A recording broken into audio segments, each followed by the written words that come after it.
All right, what is up, everybody? It is episode one of the Golden Mic. I'm your boy, Mark Cordone, big one from Alex.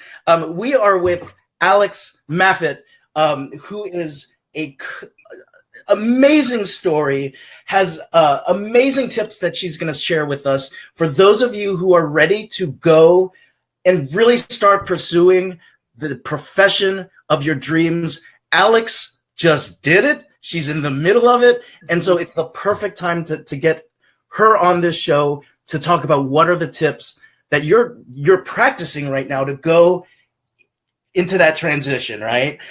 Just in case you don't know me, before we go into those tips, my name is Mark Cordone. I am a life and strategic coach and author. Basically, I do two things. I get you to feel amazing while doing amazing things. So if you feel amazing and you're doing amazing things right now, give me the big wow face, even if it's a replay. I want to see the big wow face on you, right? If you're feeling okay and you're doing okay, it's all right to feel like that. Give me the like, give me the thumbs up, right? And if you're feeling hopeful about things, if you're optimistic, just give me some love. Give me the love button, right? Okay, so without any further ado, Alex, we met at a time when I was struggling with my own coaching business. I was beginning to have these limiting beliefs on my abilities to coach, and you came out of nowhere, and we connected, and I have so much thanks to you for getting me through that time and leveling me up. So for folks who haven't met you, what's your story? So my story is I try to summarize it so we're not here all day long. But my story is I struggled with an eating disorder for many years. I actually lived my life confined by that title. So I literally made decisions in my life based upon what the eating disorder said I could and couldn't do and what that would look like. I went to treatment multiple times, almost died multiple times. I really just my whole life was kind of around that. So there came a point a few years ago where I was it was a day off with my husband. And I noticed that I wasn't excited about the day off with my husband. I was more nervous because I couldn't do my eating disorder behaviors. And it was that day that I was like, there's something wrong here. Like, this is not okay. This is not the life I want to live. And it was then I started looking to alternatives than therapy and treatment and all that kind of stuff. I mean, I've been down those roads so many times, and I noticed they got me to the same place, but I was just kind of stuck in that place. And so, I kind of got better, but it was that same block every single time. So I decided, okay, well, what are some other ways that I can look into, kind of free myself? How can I break these shackles that have bound me for so long that I didn't even realize that they were shackles until I realized how clenched they were. And so that's when I found, a lot of stuff about neuroplasticity, about coaching, about visualization, a lot about use in coaching. And it really was extremely life-changing. And so that's kind of what brought me to that. And when I realized what kind of change I had in my life, I knew that I wanted to share it with others and kind of bring that same passion to other people's lives from what I found. Okay, so what were some of the things that were life-changing that occurred through that? So I think the biggest things that were life-changing is I actually took time to know myself.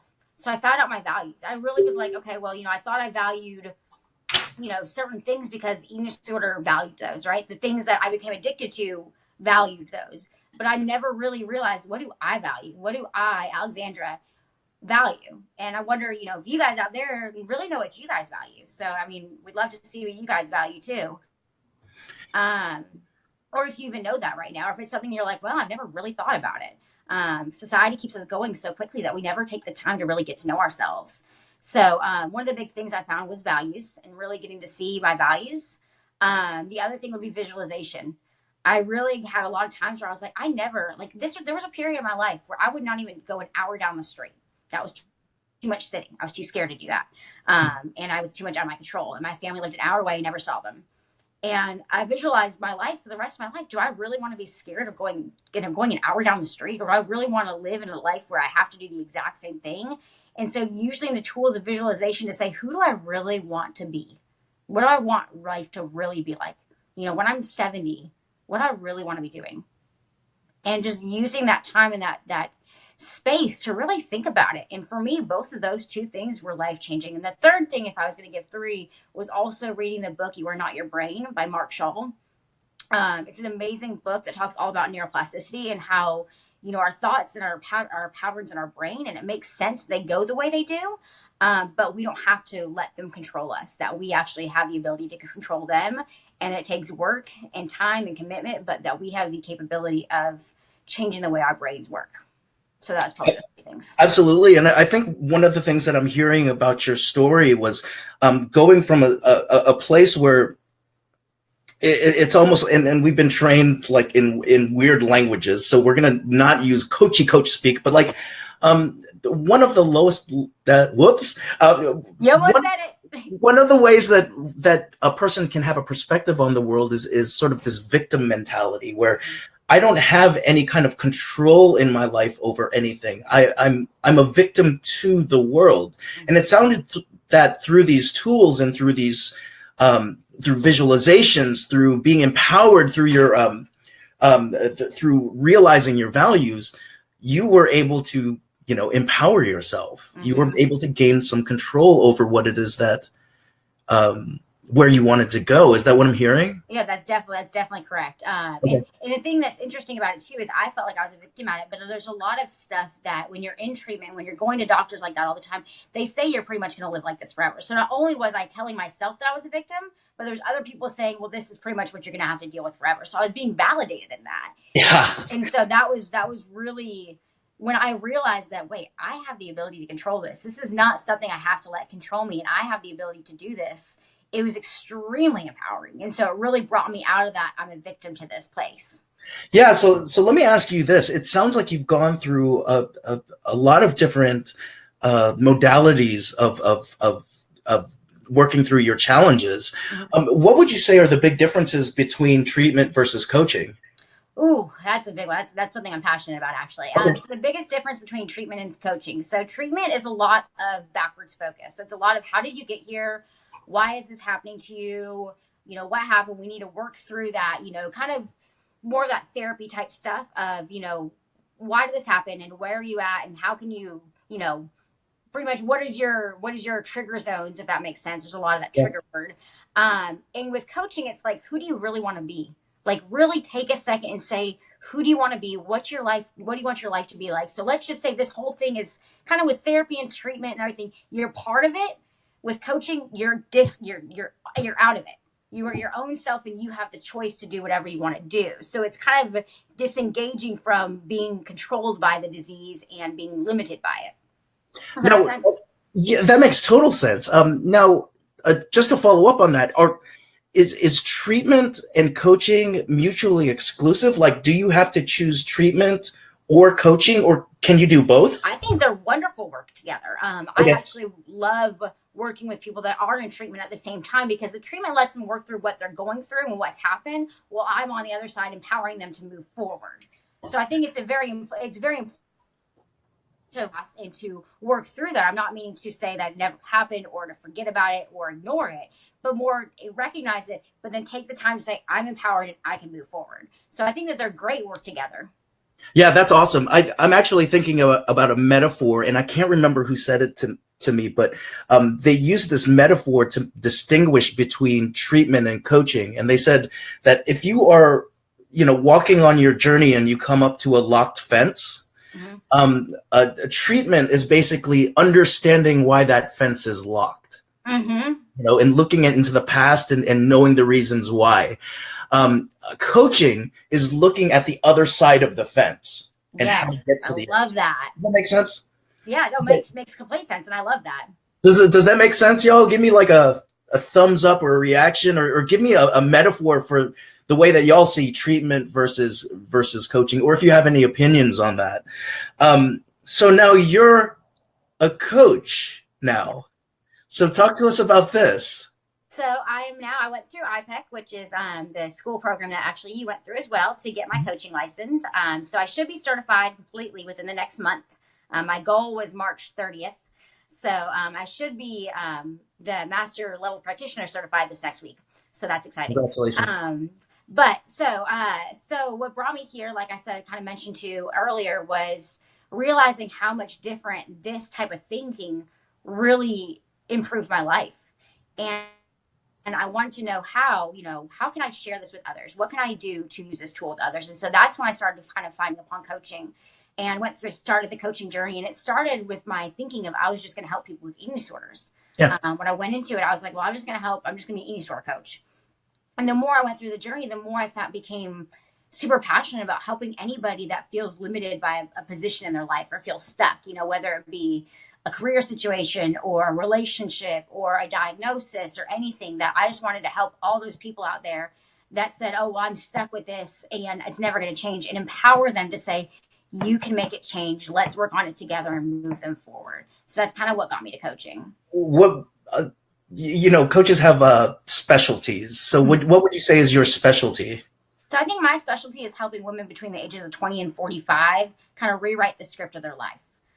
So for so long, you let somebody else write the script or something else write the script for your life, and giving people the power to say, you can take the pencil back and it's time for you to rewrite the script. So that's right on. And that parallels so much of when you were going through sort of that change in how you were approaching your eating disorder, right? Mm-hmm. Exactly. Sort of taking that pencil back. Yeah, right? Exactly. Completely taking that pencil back and saying, it's my pencil. Like, it makes sense the way it was writing before. It's my pencil and I have the power to write.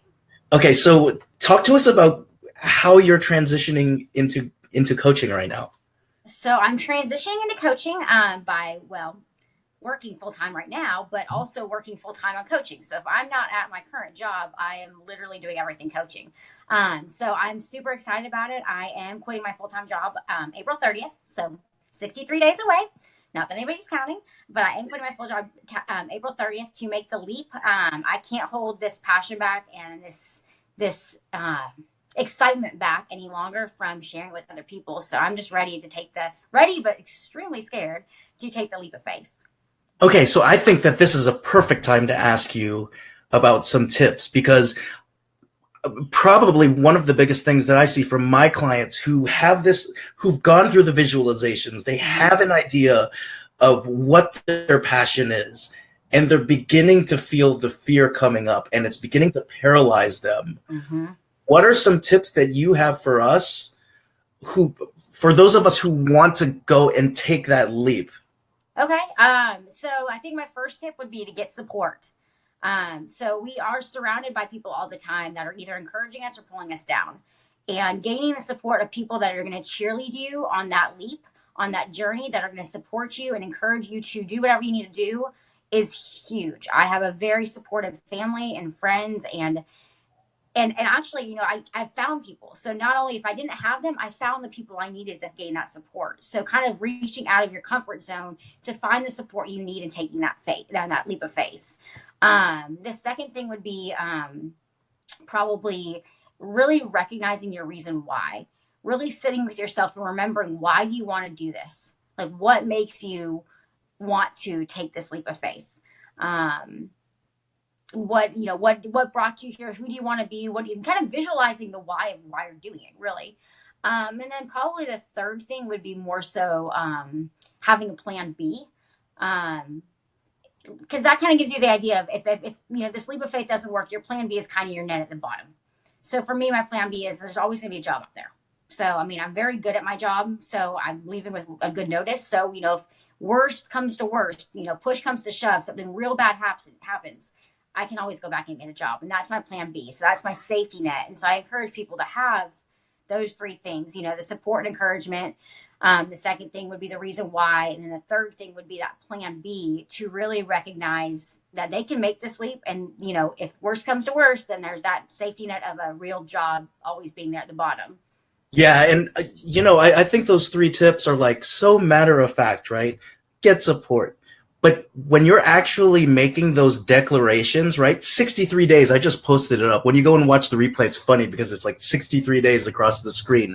Yay. But there are people who, like you said, will be totally for your big, hairy, audacious goal. Mm-hmm. And then other people who are like, dude, you're going to crash and burn. What are you doing? Yes. Right? Oh, it's so true, especially with coaching. Because a lot of people, when you say coaching, they kind of give you this like, oh, okay, whatever you're talking about type thing. And so you know, it's not like I say I'm going to go get a doctor, like I'm going to go be a doctor. I mean, people are like, oh, well, that's schooling. That's totally normal. You know, Right. with coaching, it's something that people really don't understand. So there's a lot more guesses around it. So my way of getting around that was surrounding myself with other coaches, because that really empowers me to keep that mindset.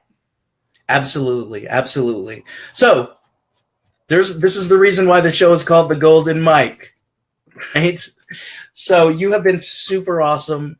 And we're going to end every show by giving our guests a golden mic. And so what the golden mic means is this, Alex. Pretend a visualization of sorts, right? Imagine that you were handed a golden mic, and when you speak into this golden mic, it will translate into every language across the world. Everyone is listening, and you have 2 minutes to say something. What is it that you would say into the golden mic? Ooh.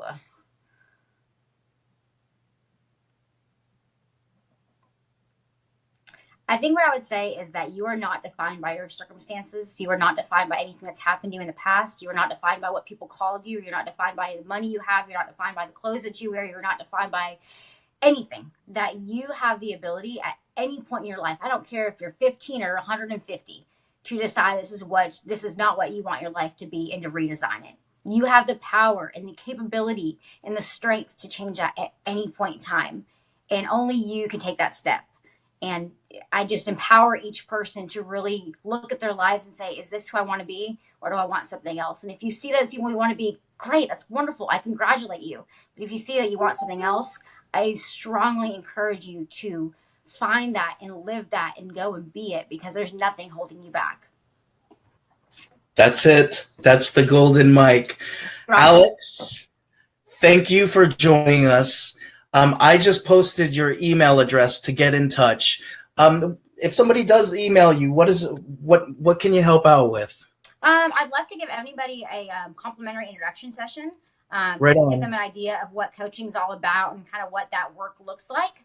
I also have a few other tools that can be very helpful to people, so maybe kind of sharing those with them as well. Okay. Alexandra Maffett Coaching. You are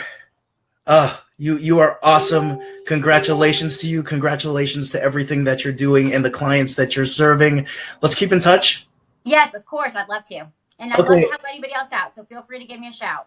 Absolutely. So I'm going to keep that up. Your email address. We're coming at you tomorrow at 4:30. Golden Mike episode 2. We're going to have John. I'm going to mess his last name up again. Burgard. This cat. We're going to need to get you somebody like John Smith. Yeah, I know. Well, everybody calls me Mark Corden, so that's fine with me. Exactly. Right? So John is also a coach. Dude is tatted from top to tail. He's got these huge muscles, and he's a total teddy bear. You have to hear this guy's story, how he made it from the music industry to coaching. And some of the other things, if he shares it, he's a fascinating guy, just like Alex. Alex, thank you for being on the Golden Mike. We'll see you tomorrow. Thank you, guys. Do amazing. Feel amazing. See ya. Guys, be awesome. Woo! Woo!